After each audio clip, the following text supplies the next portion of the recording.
읽어드린 본문 말씀을 가지고 입다를 통해서 배우는 교훈, 이와 같은 제목으로 하나님의 말씀을 증거하도록 하겠습니다. 혹시 여러분들이 고명환이라고 하는 개그맨을 기억하시나요? 기억하세요? 이 기억하시는 분들은 굉장히 연세가 좀 되신 분들일 겁니다. 저는 이분을 좋아하는 개그맨 중에 한 분이었습니다. 아마 제가 기억하기로는 MBC 개그맨이었을 겁니다. 근데 이분이 사업을 하다가 4번씩이나 사업을 말아먹습니다. 그러니까 인생의 밑바닥까지 떨어지죠. 여러분, 한 번을 망해도 재기하기가 힘들어요. 4번을 그렇게 됐으니까 굉장히 인생의 밑바닥까지 떨어졌습니다. 그때 고명환이라고 하는 개그맨이 택한 것이 독서였습니다. 내가 어찌하든지 좀 책을 많이 읽어보자 라고 해서 닥치는 대로 수십 권, 수백 권의 책을 읽기 시작합니다. 그랬더니 그 사람이 고백하기를 책을 읽으니까 길이 보이고 책을 읽으니까 답이 보이기 시작하더라는 겁니다. 그러니까 내가 왜 망했는지를 알게 되더라는 겁니다. 그리고 새롭게 얻은 지식과 지혜를 통해서 다시 사업에 도전합니다. 그래서 식당을 차렸는데 모밀국수인가 메밀국수인가 집을 차렸는데 대박이 납니다. 왜? 독서를 통해서 실패의 길을 차단하고 성공의 길을 깨달았으니까 인생의 큰 성공을 거두게 되고 지금은 4개의 사업장을 통해서 엄청난 수익을 올리고 있다고 합니다. 지금은 개그맨뿐만 아니라 강사로서 저자로서도 큰 활동을 하고 있습니다. 이 개그맨에게 있어 독서라고 하는 획기적인 선택이 인생을 완전히 바꿔 놓은 겁니다. 많은 분들은 이런 이야기를 합니다. 책에는 인생의 길이 있고 책에는 인생의 답이 있다. 그래서 우리가 책을 많이 읽게 되면 인생의 지혜와 명철을 통해서 삶의 길을 개척하고 새로운 길을 개척해 나갈 수 있다라고 이야기들을 많이 합니다.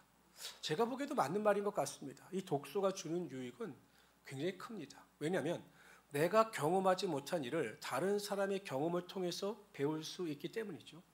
우리가 경험하지 못한 것을 다른 사람이 이미 경험하고 기록해 놓았기 때문에 우리가 시행착오를 적게 겪으면서 지혜를 통하여 인생의 길과 답을 얻을 수가 있게 되는 겁니다. 그래서 저도 웬만하면 요즘 젊은 친구들은 책을 안 읽는데 되도록이면 저는 책을 많이 읽었으면 좋겠다. 다독.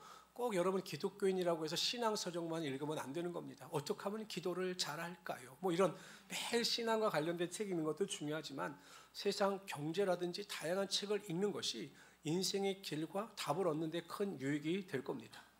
네, 여러분, 과연 성경이 우리에게 주는 지식, 정보가 일반적인 세상의 책과 비교할 수가 있겠습니까? 성경은 우리에게 생명의 길을 안겨주는 진리가 내포되어져 있는 책인 것입니다. 하나님의 말씀과 하나님의 뜻이 기록되어져 있기 때문에 우리에게 영생의 복을 허락하여 줄 뿐만 아니라 이 책을 통해서 우리가 어떻게 세상을 지혜롭게 살아갈 것인가 근본적인 길을 안내해주고 있는 책이 바로 성경 말씀인 것입니다. 더군다나 여러분, 진리의 말씀뿐만 아니라 다양한 사람들의 모습이 나타나지 않습니까? 성경에 보면 아브라함서부터 다윗, 다양한 성경의 인물들이 기록되어져 있습니다. 보통 무슨 어떤 왕조실록이라든지 어떤 위인전을 쓸 때는 항상 그 사람의 긍정적인 면을 부각시키는데 성경은 모든 사람들, 성경 인물의 약점까지 드러냄으로 말미암아 우리에게 신앙적 교훈을 주는 것입니다. 그래서 우리가 믿음의 선배들에 대한 이야기를 잘 읽고 묵상하게 되면 그 안에서 발견되어지는 지혜와 명철이 반드시 있게 되는 것입니다. 오늘 본문에 나오는 사사 입다도요, 우리에게 큰 울림을 주는 사사 중에 한 사람입니다. 인생의 극과 극을 간 사람이죠. 그렇기 때문에 우리가 사사 입다를 통해서 중요한 교훈을 발견하게 되면 우리의 인생 가운데 신앙생활 가운데 큰 도움이 될 것입니다. 그래서 저는 오늘 시간 사사 입다를 통해서 우리에게 주시는 하나님의 교훈에 대하여 살펴보도록 합니다. 첫 번째로요, 입다가 주는 교훈은 우리가 처한 환경이 우리의 삶의 행복과 불행을 결정하지는 않는다는 사실입니다. 다시 읽어봅시다. 시작. 길앗 사람 입다는 큰 용사였으니 기생이,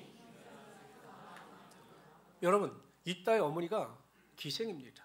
그러니까 태어날 때부터 이 탄생 자체가 입다에게는 불행이었습니다. 본초에서 태어난 것이 아니라 기생에게 태어났기 때문에 태어날 때부터 아주 그냥 환영받지 못하는 그런 천덕꾸러기 같은 인생이었던 거죠.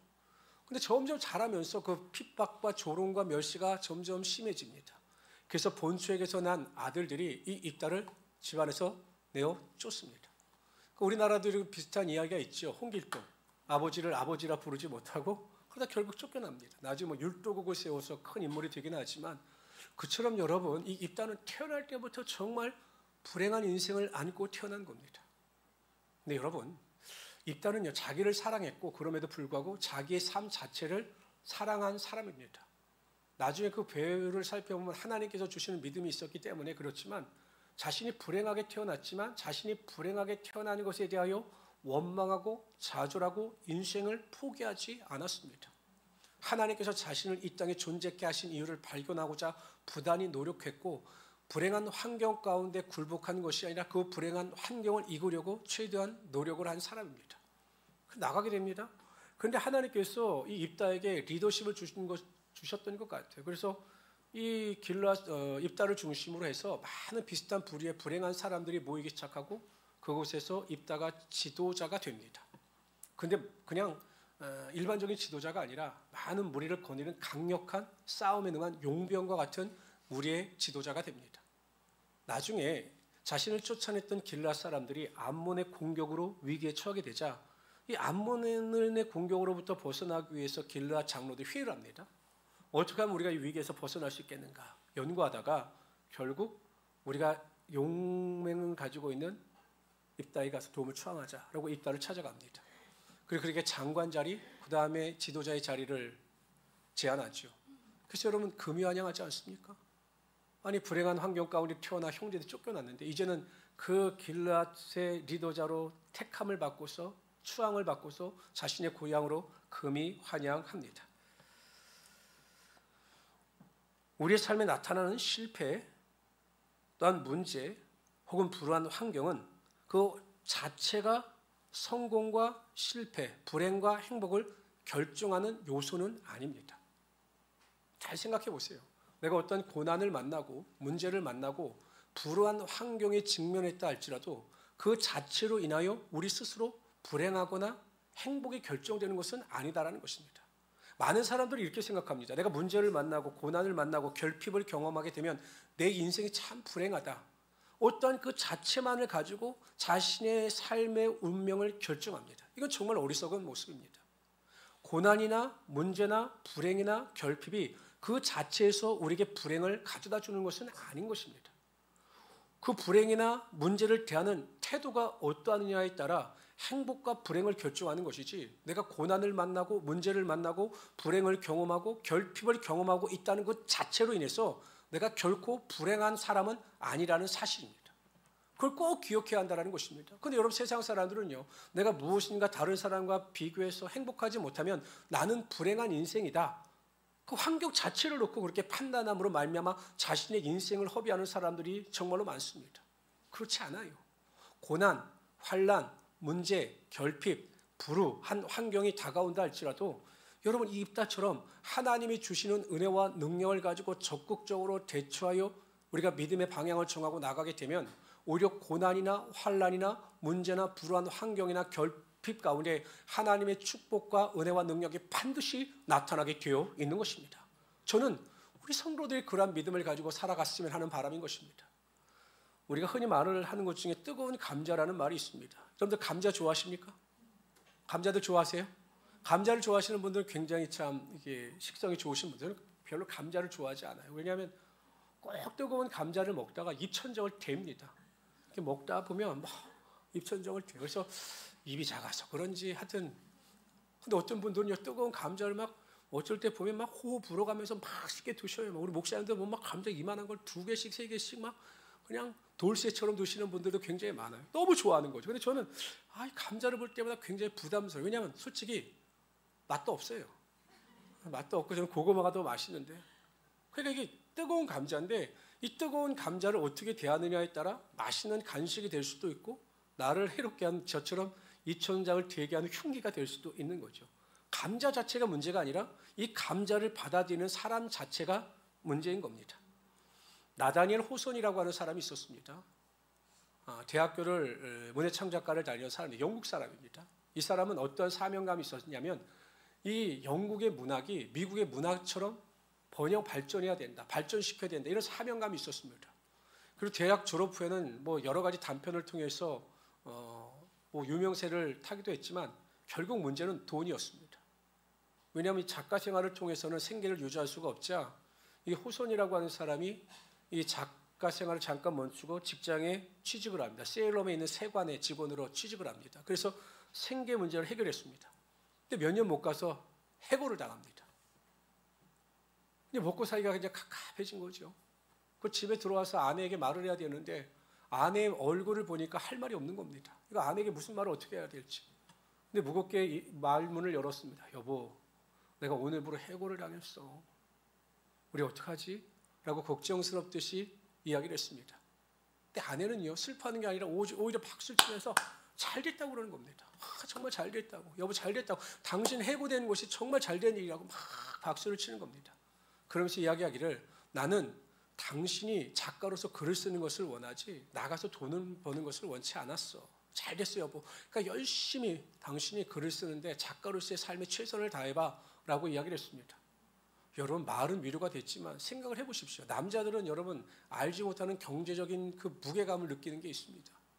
그러니까 이 호손이 이야기를 한 겁니다. 여보 그런데 내가 지금 실직을 했으니 이거 어떻게 우리가 먹고 살아. 지금 생계 문제가 걱정해. 난 그것이 걱정되는 거야 라고 말을 했습니다. 그랬더니 아내가 정말 똑똑합니다. 지혜롭습니다. 우리 행복한 우리 순복음교회 아내분들은 이런 아내를 본받으시길 바랍니다. 어디 가서 이렇게 큰 가방 하나를 갖고 오는 거예요. 딱 갖다 놓더니 여보 당신이 준 생활비에서 내가 아껴서 이렇게 돈을 모았어. 잘 들으세요. 우리 사모님도 모았어. 이렇게 이야기를 하더랍니다. 그러면서 1년 동안 우리가 살아갈 수 있으니까 당신은 글을 쓰는 일에 집중해 라고 이야기를 하는 겁니다. 그래서 이 호손이라고 하는 사람이 생계를 걱정하지 않고 열심히 작품 활동을 했습니다. 그리고 마침내 유명한 작품을 써내려갑니다. 그것이 우리가 잘 알고 있는 주홍글씨라고 하는 소설입니다. 들어보셨나요? 그래 이럴 때는요 몰라도 내야 아는 거 되는 겁니다. 그냥 주홍글씨. 저는 이 데비모라고 하는 제가 좋아하던 옛날에 영화 배우가 있었습니다. 그 사람이 주연을 했던 그 영화가 이 주홍글씨라고 하는 영화가 있습니다. 이 굉장히 유명한 소설입니다. 그래서 큰 성공을 거두게 되지요. 만약에 이 호손에게 실직이라고 하는 고난의 문제가 없었더라면 그는 이 주홍글씨라고 하는 대작을 쓰지 못했을 것입니다. 오히려 그 자신의 삶에 다가온 실직이라는 고난과 위기가 자신의 인생의 터닝 포인트가 된 거예요. 우리의 인생도 마찬가지입니다. 여러분 제가 장담하건대 단언컨대 결코 우리가 고난과 환난, 문제, 불안 환경, 결핍에서 자유로울 수 없습니다. 지금 아무 문제가 없고 고난이 없다 할지라도 우리는 반드시 고난의 강을 건너게 될 것입니다. 그러나 걱정하고 염려하지 마십시오. 하나님은 그 고난의 강을 통해서 그 강의 길을 내시고 또한 우리 인생 가운데 풍성함으로 채워주실 준비가 되어 있으신 하나님이 되시는 것입니다. 낙심하지 마시고 포기하지 마시고 원망하지 마시고 불평하지 마시고 뒤로 물러가지 마시고 적극적인 믿음을 가지고 그 문제와 고난 앞에 대처할 수 있는 우리 성도들이 되시기를 바랍니다. 그럼 반드시 그 문제의 길이 나고 그 문제의 답을 얻을 수 있는 능력이 여러분 삶 가운데 임하게 될 것입니다. 이러한 믿음을 통해서 넉넉히 이기며 살아갈 수 있는 우리 성도들이 되시기를 주님의 이름으로 축원합니다. 두 번째로요. 이따가 주는 교훈은 모든 문제 해결의 키는 하나님과의 관계에 달려 있다는 것입니다. 이런 모든 문제의 키는 우리의 능력에게 달려있는 것이 아니라 하나님과의 관계에 달려 있다는 것입니다.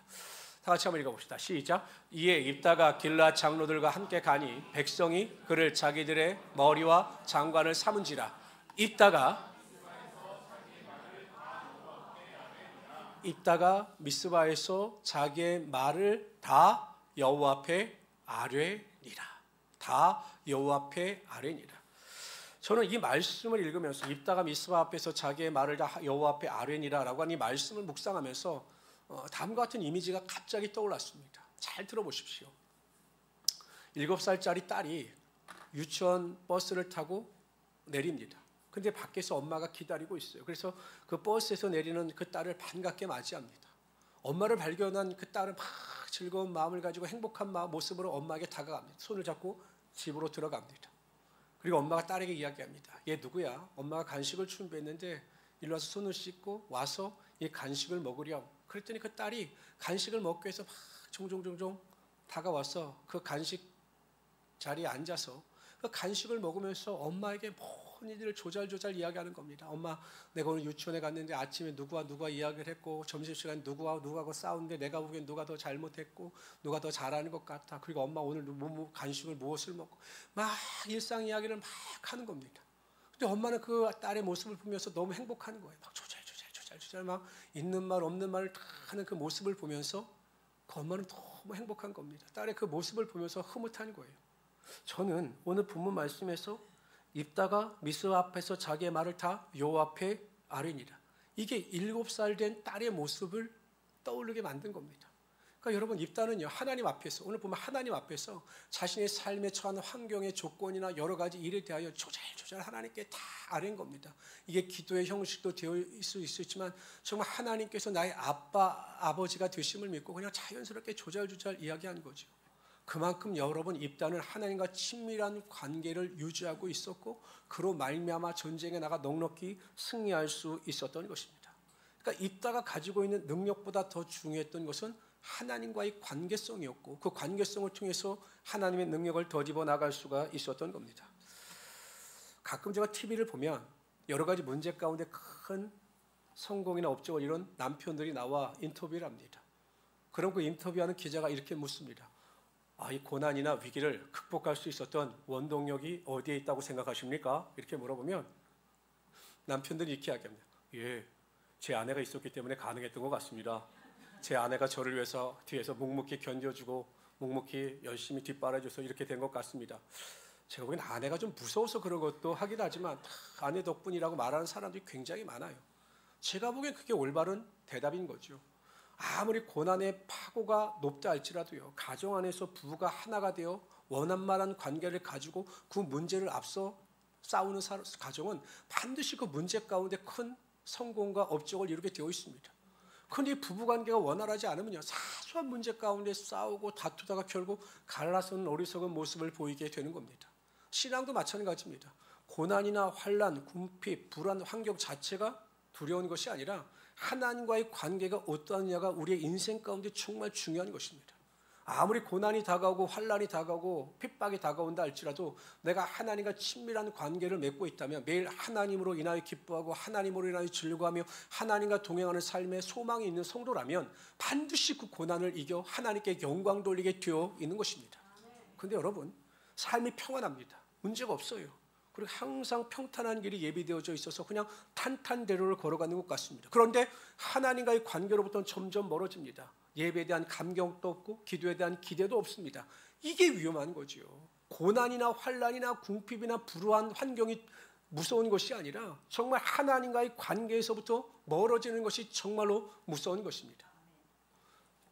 그래서 시편 기자는 어떠한 사람이 복 있는 사람인가에 대해서 이렇게 이야기합니다. 시편 73편 28절에 보면 하나님께 가까이함이 내게 복이라. 물질을 얻는 것, 권력을 얻는 것, 명예를 얻는 것, 자녀가 공부를 잘하는 것, 좋은 집에 사는 것, 이게 복이 아니라 하나님을 가까이 하는 것이 내게 복이다라고 이야기를 합니다. 내가 주 여호와를 나의 피난처로 삼아 주의 모든 행적을 전파하리로다. 여러분, 항상 하나님과의 관계를 점검하고 그 관계성 속에서 하나님과 올바른 관계를 맺어 나갈 때 그 관계를 통해서 우리가 모든 문제를 능히 이길 수 있는 은혜와 능력이 임하게 되는 것입니다. 그렇다면 우리가 어떻게 하나님과 친밀한 관계를 유지해 나갈 수 있을까? 한 가지밖에 없습니다. 하나님을 사랑하는 겁니다. 하나님만을 사랑하는 겁니다. 세상을 사랑하지 아니하고 하나님만을 나의 생명과 나의 뜻과 마음을 다하여 하나님을 전적으로 사랑하는 것이 우리가 하나님과 친밀한 관계를 유지하며 나갈 수 있게 되는 것입니다. 제가 목회자로서는 그렇게 적은 나이도 아닌데 목회 현장에 나가면 제가 굉장히 나이가 어립니다. 왜냐하면 제 밑으로는 개척한 목사님들이 거의 없어요. 그리고 제 위로는 어정쩡하게 또 목회를 하시는 분들이 없어서 저보다 약간 나이가 많은 분이 몇 살 차이냐면 10살 차이가 넘어요. 그러니까 다 할아버지들이시죠. 그러다 보니까 이분들이 항상 요즘에 하는 이야기가 뭐냐면 매일 손자 이야기하면 손자 손녀 얘기하면 나는 솔직히 재미가 없어요. 난 손자 손녀가 없기 때문에. 맨날 손자 손녀 얘기하는데 임 목사 봐봐 예쁘지? 예쁘기 뭐가 예뻐요? 안 예쁜데 막 너무 좋은 거야 막 이렇게. 그럼 사는 말이 너무 보고 싶다는 거예요. 그래서 아이들이 안 오면 본인들이 찾아가신대요. 그게 너무 예뻐서 아이들을 기다린다는 거죠. 왜 그렇게 보고 싶고 왜 그렇게 만나고 싶을까요? 한 가지 이유밖에 없어요. 사랑하기 때문에. 여러분이 정말로 하나님을 사랑하시잖아요? 그럼 하나님을 너무 만나고 싶을 겁니다. 너무 보고 싶을 것입니다. 그래서 항상 예배의 자리를 사모하고 은혜의 자리를 사모하고 기도의 자리를 사모하여 이 자리에 나와서 하나님을 찬양하고 하나님께 영광 돌리는 일이 우리의 삶의 기쁨이요 은혜가 될 수가 있게 되는 것입니다. 저는 우리 모든 성도님들이 항상 하나님을 정말로 내 몸과 같이 생명처럼 사랑하셔서 하나님과 친밀한 관계를 통해서 하나님께서 공급하시는 힘과 지혜와 능력을 가지고 세상을 넉넉히 이기며 살아갈 수 있는 하나님의 귀한 성도들이 되시기를 주님의 이름으로 축원합니다. 세 번째로요, 오늘 입다가 주는 교훈은 우리는 우리의 힘이 아닌 성령의 도우심을 쫓아 살아가야 한다라는 것입니다. 우리가 읽지 않은 오늘 성경 11장에 보면 29절에 이렇게 나와 있습니다. 이에 여호와의 영이 입다에게 한번 볼까요? 29절 안 쳤죠. 입다에게 임하시니 입다가 길르앗과 므낫세를 지나서 길르앗의 미스바에 이르고 길르앗의 미스바에서부터 암몬 자손에게로 나아갈 때 이에 여호와의 영이 성령이 입다에게 임했다라는 것입니다. 그럴 때 그 강력한 힘을 가지고 그 암몬 자손을 물리칠 수가 있었던 거죠. 그러니까 입다의 힘과 능력이 아닌 성령의 능력으로 이길 수가 있었다라는 것입니다. 로마서 8장 26절에 보면 이와 같이 성령도 우리의 연약함을 도우시나니라고 말씀하십니다. 성령은 우리의 연약함을 도우시는 헬퍼가 되시는 겁니다. 보혜사가 되시는 것입니다. 우리가 연약할 때, 부족할 때 성령께서 충만함을 통하여 지혜도 주시고 명철도 주시고 능력도 주셔서 능히 모든 일을 감당케 하여 주시는 것입니다. 제가 며칠 전에 후배 목사와 통화를 하다가 이제 목회 이야기를 나누게 됐습니다. 그런데 그 친구가 그런 이야기를 하더라고요. 형, 나 교회 안에 얼마 전에 큰 문제가 있었는데 그 문제 때문에 한 달 동안 마음 고생해서 3kg가 빠졌어. 이야기를 하더라고요. 그래서 성도들이 걱정한대요. 이렇게 목사님 갑자기 살이 빠지셔서 어떡하냐고. 우리 참 너네 성도도 참 좋네. 나는 한 8kg가 빠져도 못 알아보던데.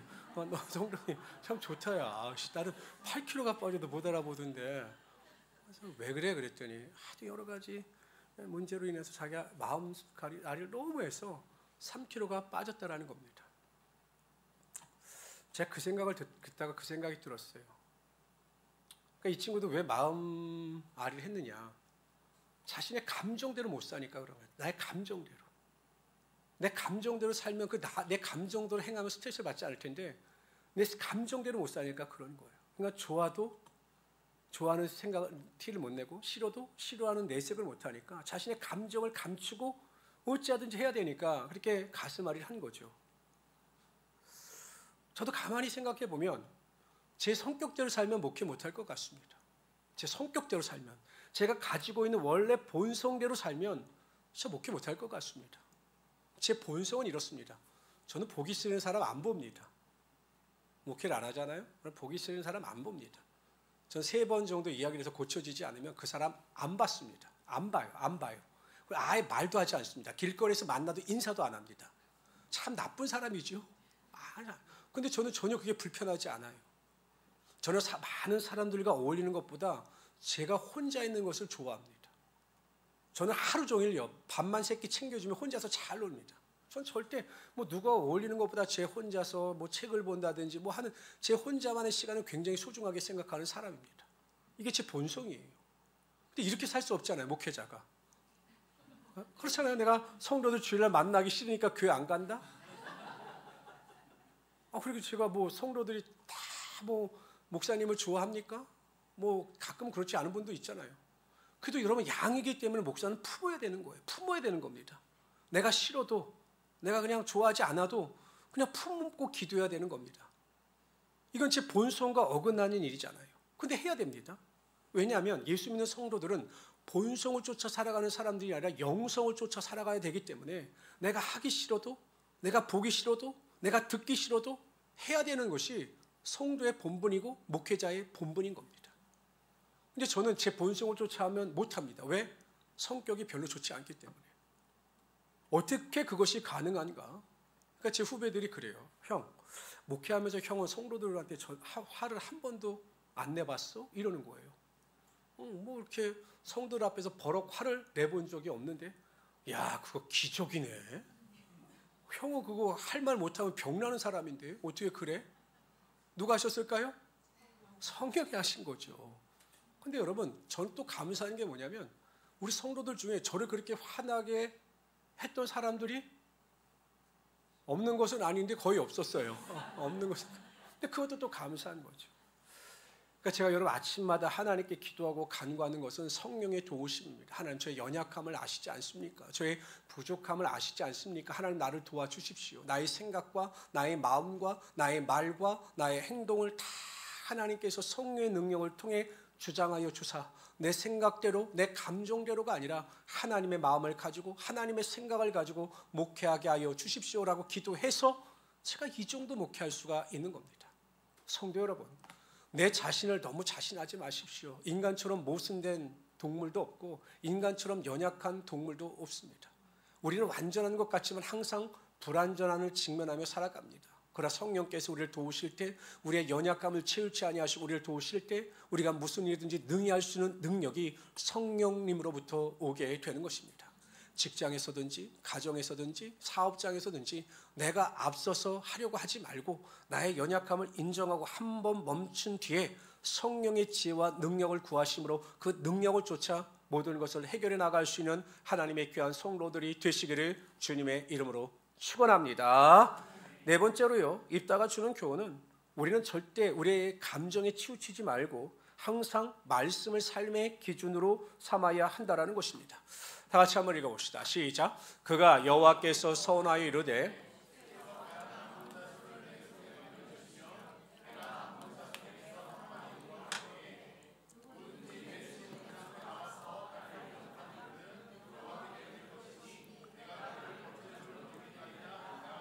아니, 이 입다가 업이 된 겁니다. 성령 충만을 받으니까 막 자신감도 생기고 내가 무엇인지 할 것 같아요. 그래서 하나님 앞에 쓸데없는 소원을 합니다.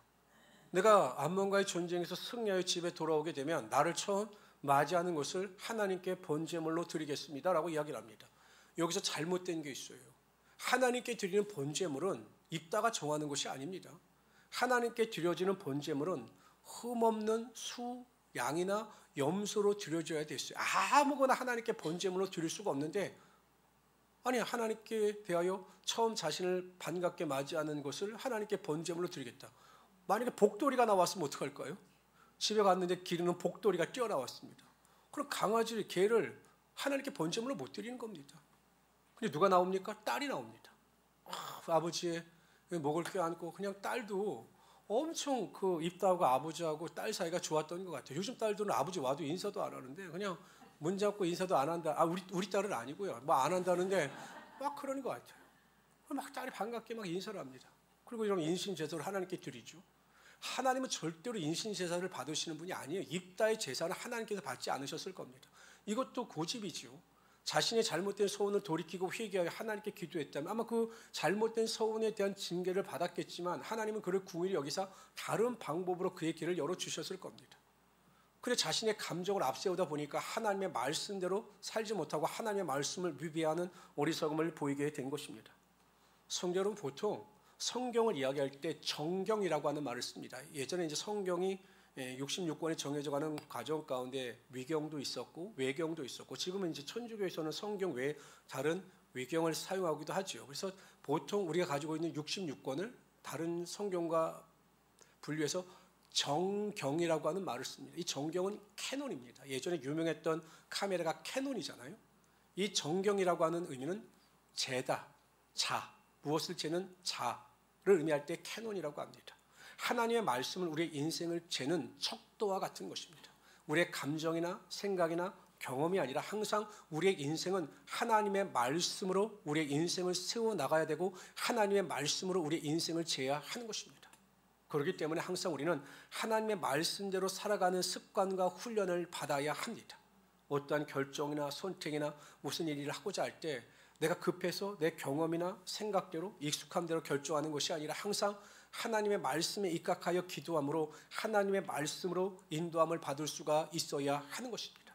그럴 때 하나님께서 우리의 말씀으로 우리를 인도하시는 거죠. 그래서 시편 기자는 119편 105편에서 105절에서 이렇게 이야기합니다. 주의 말씀은 내 발의 등이요 내 길의 빛이니이다. 저는 우리 모든 성도님들이 매일매일 하나님의 말씀으로 인도함을 받는 삶을 살아가시기를 바랍니다. 그래서 제가 강조하는 것이 매일 뭐하라고요? 큐티 하세요. 큐티.